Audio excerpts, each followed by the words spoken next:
the final shape is here. And man, it's, in my opinion, amazing. So this is going to be a spoiler-free review, and you might get a hint as to how I feel about it. That being said, there are many nuances to discuss. I will note that eventually there will be spoilers in this video, so down in the description is when those spoilers will begin. So if you just want to listen to the non-spoiler part of this review, as it is a review in progress as well, because we have to wait for the conclusion of the story until after the raid has been completed, which will be Friday, which sometime probably Monday or Tuesday I will have a full review of the Final Shape story. But for now, let's get into the non-spoiler version. So, for the first part, I just want to talk about the Pale Heart as a destination. And I won't show any gameplay here because honestly, you're going to want to see it for yourself if you're going to play the Final Shape at all. But it is, without a doubt, the best destination we have ever gotten. And this isn't a... this could be an opinion, because I know some people are nostalgic, whether it be about the OG Cosmodrome or Dreaming City, but leaps and bounds the environment, the setting, the vibe. This destination, the Pale Heart, passes the vibe check. I hope that you haven't been spoiled too much if you are going in blind, because it is just a treat from an artistic perspective. And that's what games are all about. It's art, whether it's dialogue or the environments you play in, the guns that you use, the armor you equip. All of it is artistically driven, even though we might think of it from a different perspective. But man, again, it is just a beautiful place. It is, and not only that, it is packed full of content. Like, there's so much to do, even after the campaign. There's so much to do, and you really get the vibe from that, and the solo ability of this location as well. If you don't know, the Pale Heart is a completely solo destination unless you join on people. There's no meeting with blueberries in the destination, which is nice because you are allowed to simply just kill everything yourself, and there's no timer. This isn't like Altars of Sorrow or Onslaught, where maybe you have a timer in which you have to complete this stuff. You can take your time. Another thing is you can go around collecting materials, opening chests, and that will also increase the meter for this public event, which you get a lot of stuff for doing. You also have the new Pathfinder system that is really, really, really nice. And essentially, you don't have to pick up bounties. You're just going to passively get stuff done while you're on the Pale Heart. And I won't go too much beyond that stuff as far as the destination goes. The environment is great. There's so much to do. It's a little overwhelming, but maybe a little overwhelming in a good way. And listen, I'm definitely a fan of having so much to do and a beautiful environment. And not only that, this place is huge. There are very few destinations in Destiny where you have to actually move your cursor over to drag the map to be able to go to a different spot. Most of the destinations, you just open the map and everything you see is everywhere you can go, for the most part. Some maps do have nooks and crannies that you have to go and find, but not many. And because this map is so big, there are so many more corners and places to look into, so many secrets to unravel. Again, it's utterly massive, and this honestly feels like it's almost a new game. That's how much content is in here, and this is even, before the raid. So again, from an environment perspective, leaps and bounds, in my opinion, the best destination we've ever gotten. So the other thing I will talk about for non-spoilers before I get into spoilers, which are coming up soon, so people who are here for the non-spoiler part, be ready to click off if you indeed still do not want those spoilers. So Prismatic is the other thing I'm going to talk about here. And the ability to use all of your abilities, ranging from darkness to light, and mixing and matching essentially, is the best thing to happen to build crafting since it became a thing in Destiny. Like, it is so fun to use Combination Blow with Withering Blade, or not with Withering Blade, but having access to both of those. Combination Blow with Liar's Handshake on, and a Swarm Grenade or a Duskfield Grenade, all while you're using, either the new Hunter Superstorm's Edge, or maybe you're using Tether for an extra debuff. Titan, listen, Prismatic Titan looks insane. I can't wait to get my hands on it. I've been focusing on my Hunter just because, again, there's so much to do, and I will talk about the servers perhaps in a different video. But I really, from a review perspective, I didn't want to talk about that too much. But again, Prismatic just, it feels amazing to use, and it's so cool to finally be canonically correct Guardians, and I simply cannot wait for more things to get added to the Prismatic subclass, because again, there's only a small amount of fragments, aspects, supers, abilities that is in Prismatic at the current moment.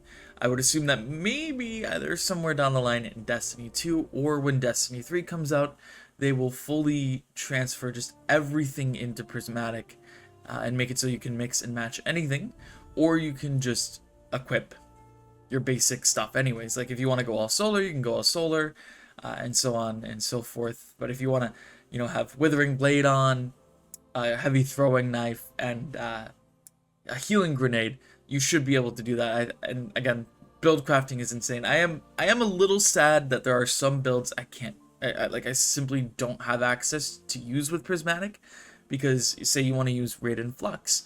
Well, Raiden Flux is an Arc Staff exotic, so you have to use Arc Staff, and well, would you believe it, Arc Staff is not in Prismatic right now. That being said, of course, you can just use that stuff anyways. And I will say, if you had a perhaps a prerequisite of, oh, do I have to use Prismatic in the campaign, or can I stick to my regular light or dark subclass build? The answer is yes. There are enemies throughout the campaign that you have to kill or break a Prismatic shield. However, you can break this shield even if you're on a regular subclass, not Prismatic, which is really cool. For Strand, if you remember, and I think even for parts of Stasis, you had to use that subclass.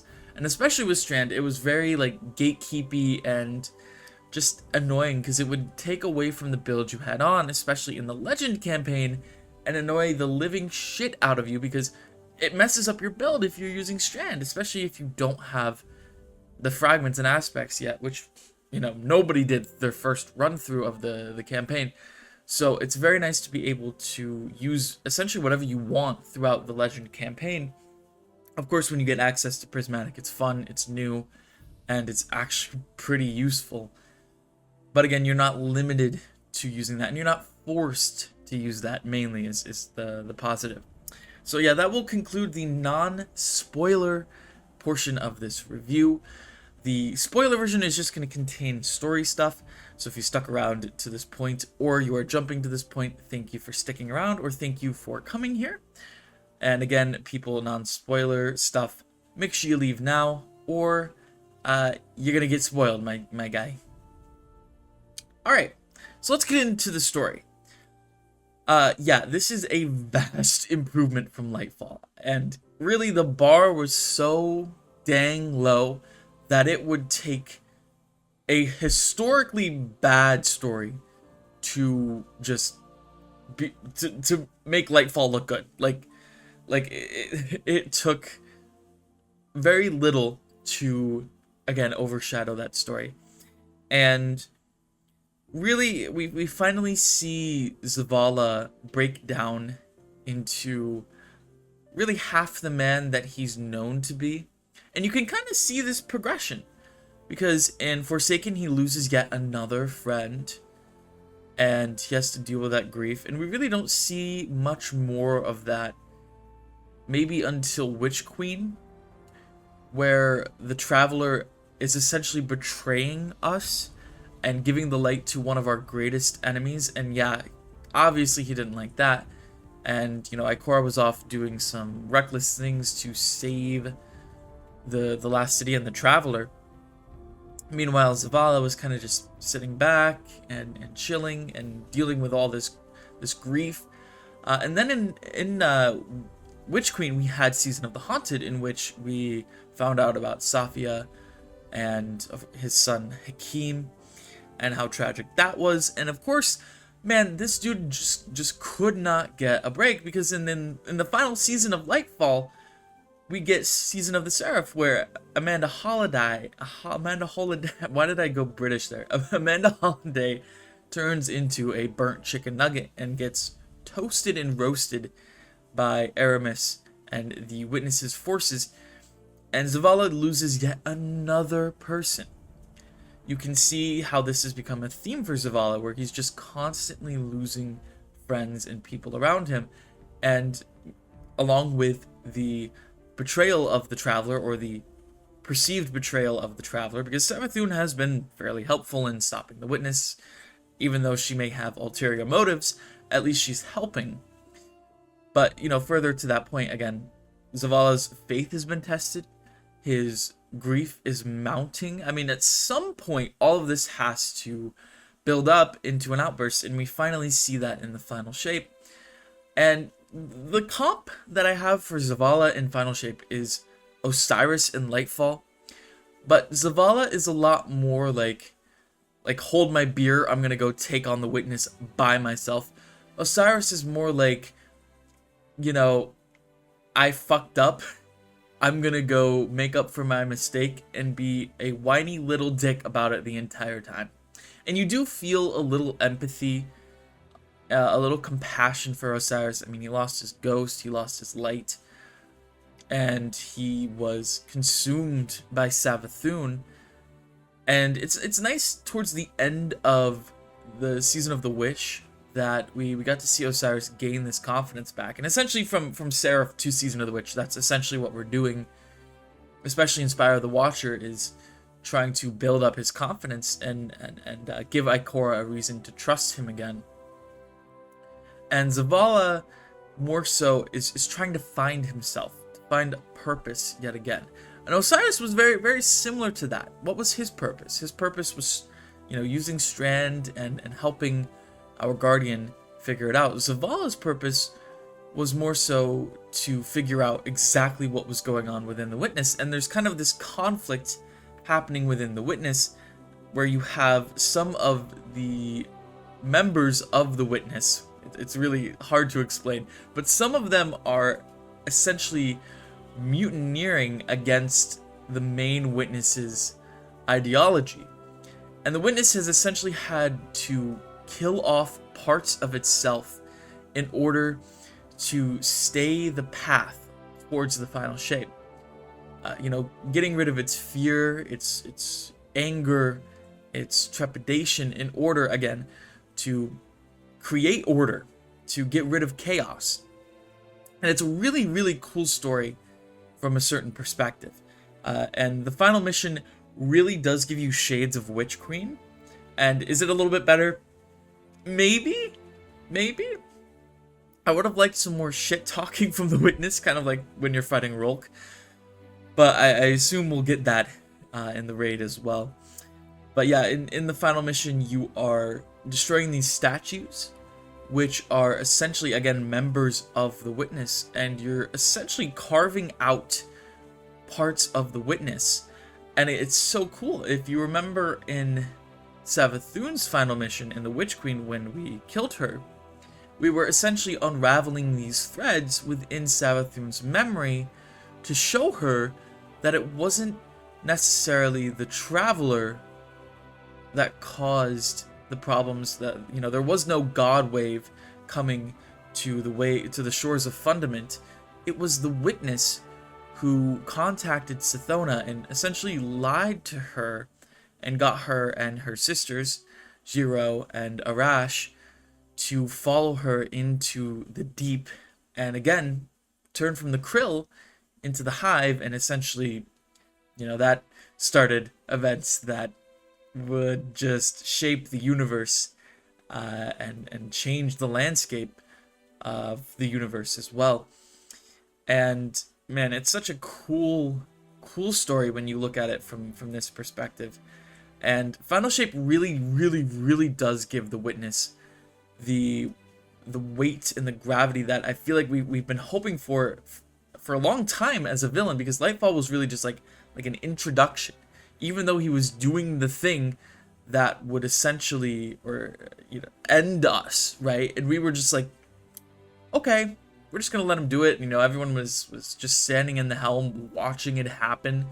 Well, we and Osiris were trying to stop Callus and the Witness, and essentially us going there in the first place is what caused the Witness to,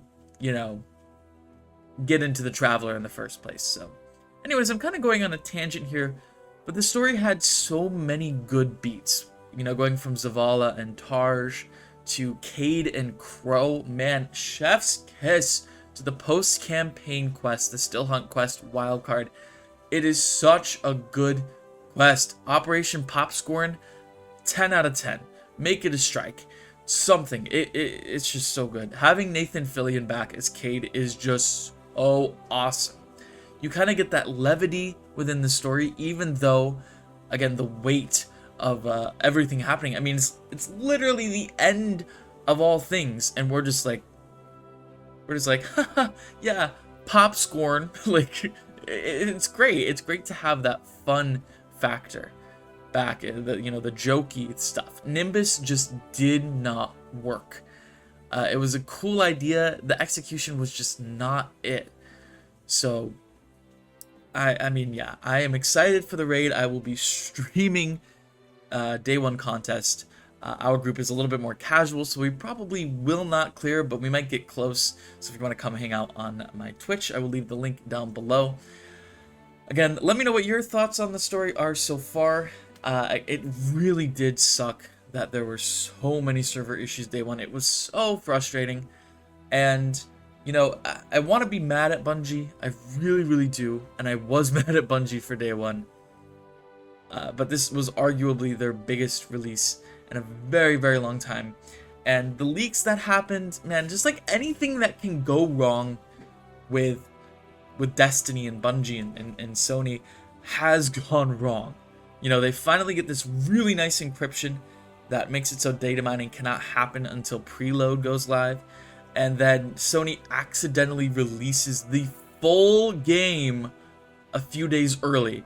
And just, people are legit playing the campaign early. And man, if that didn't happen and the server issues were maybe a little less, I don't know, they were just horrible, right? You couldn't play the game. Some people didn't get in for hours.